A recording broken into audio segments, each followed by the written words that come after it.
क्या निफ्टी अब रिकवरी की तरफ बढ़ रहा है या मार्केट अभी भी ट्रेडर्स को प्रेशर और वॉलेटिलिटी में फंसाए रखेगा?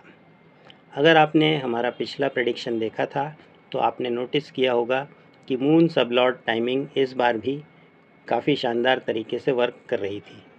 हमने साफ कहा था कि ओपनिंग मूव पर भरोसा नहीं करना है और एग्जैक्टली वही हुआ। निफ्टी ने लगभग 200 पॉइंट्स की गैप डाउन ओपनिंग दी।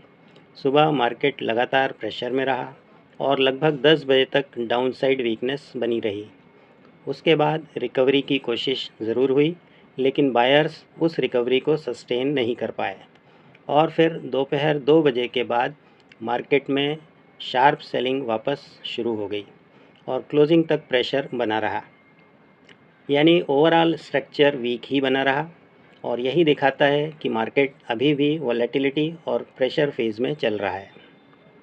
नमस्कार दोस्तों, आप देख रहे हैं एस्ट्रो स्टॉक विज़न, जहां हम एस्ट्रोलॉजी और टेक्निकल एनालिसिस के कॉम्बिनेशन से मार्केट की हिडन साइकोलॉजी को डिकोड करते हैं।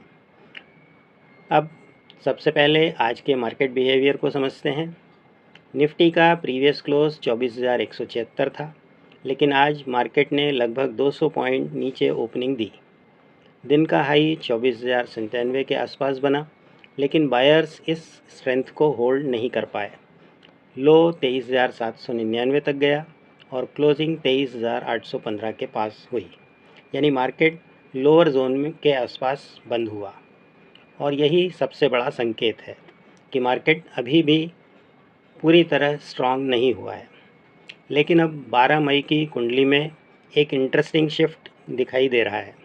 इस दिन चंद्रमा कुंभ राशि में रहेगा, लेकिन अब नक्षत्र बदलकर पूर्वा भाद्रपद में आ चुका है और इसका स्वामी है गुरु। अब यही चेंज पूरा मार्केट बिहेवियर बदल सकता है, क्योंकि पिछले सेशंस में राहु का इन्फ्लुएंस ज़्यादा था, जो कन्फ्यूज़न, फेक मूव्स और वॉलेटिलिटी दे रहा था। लेकिन अब गुरु इन्फ्लुएंस आने से मार्केट में स्टेबिलिटी और रिकवरी अटैम्प्ट्स बढ़ सकते हैं।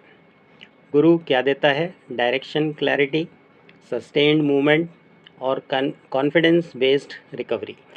लेकिन यहाँ एक बहुत इम्पॉर्टेंट बात है, प्राइस स्ट्रक्चर अभी भी वीक है, इसलिए मार्केट रिकवरी की कोशिश ज़रूर करेगा, लेकिन हर बाउंस सस्टेनेबल हो ऐसा ज़रूरी नहीं।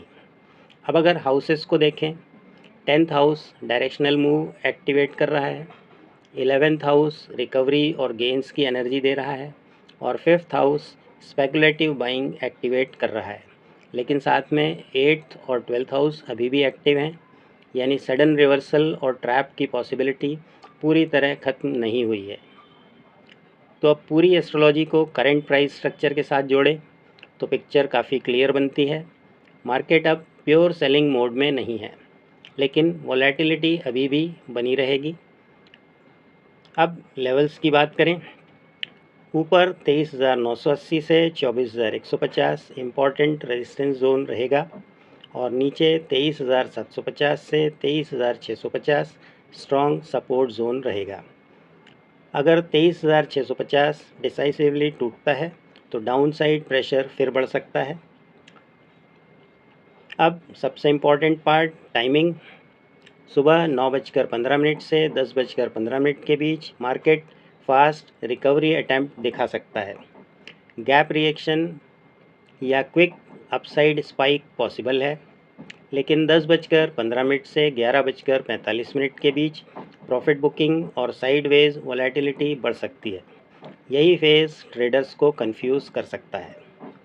11:45 के बाद मार्केट धीरे धीरे डायरेक्शन क्लैरिटी देना शुरू कर सकता है और अगर रिकवरी सस्टेन हुई तो आफ्टरनून सेशन कंपैरेटिवली स्ट्रॉन्ग रह सकता है।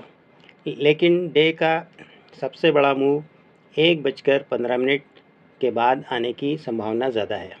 यही फेज़ ब्रेकआउट, रिवर्सल या फास्ट डायरेक्शनल मूव दे सकता है। अब सबसे इम्पॉर्टेंट बात, ट्रेडिंग स्ट्रेटजी।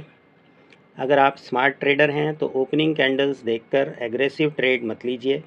मॉर्निंग में फेक मूव्स बनने की पॉसिबिलिटी ज़्यादा है, इसलिए पेशेंस सबसे इम्पॉर्टेंट रहेगा। बेस्ट स्ट्रेटजी क्या रहेगी? अगर मार्केट सपोर्ट के पास स्टेबलाइज करता है तो बाय ऑन डिप अप्रोच बेहतर रह सकती है, लेकिन कन्फर्मेशन के बिना एग्रेसिव बाइंग अवॉइड करें। और अगर सपोर्ट डिसाइसिवली टूटता है तो डाउनसाइड मोमेंट तेज़ी से बढ़ सकता है। ऑप्शन ट्रेडर्स के लिए भी मॉर्निंग में प्रीमियम फास्ट मूव कर सकते हैं, लेकिन comparatively safe opportunity afternoon session में मिलने की संभावना ज़्यादा है। अब सेक्टर एनालिसिस पर आते हैं। बैंकिंग सेक्टर रिकवरी की कोशिश कर सकता है, लेकिन वॉलेटिलिटी बनी रहेगी। आईटी सेक्टर स्टेबल से पॉजिटिव दिख रहा है। अगर मार्केट सपोर्ट करता है तो रिलेटिव स्ट्रेंथ दिखा सकता है। मेटल सेक्टर में शार्प स्विंग्स पॉसिबल हैं, इसलिए कॉशियस ट्रेडिंग ज़रूरी रहेगी। फार्मा डिफेंसिव सपोर्ट दे सकता है अगर मार्केट प्रेशर में आता है। तो दोस्तों, कुल मिलाकर 12 मई का मार्केट प्योर बेरिश नहीं दिख रहा, लेकिन इजी बुलिश डे भी नहीं होगा। ये डे होगा रिकवरी अटेम्प्ट्स, वॉलेटिलिटी और पेशेंस टेस्ट का। अगर आपने सही टाइमिंग पकड़ी और इमोशंस कंट्रोल में रखे तो मार्केट बड़ा मौका ज़रूर देगा।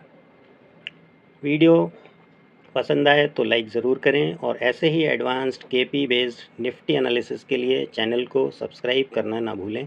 मिलते हैं अगले अपडेट के साथ।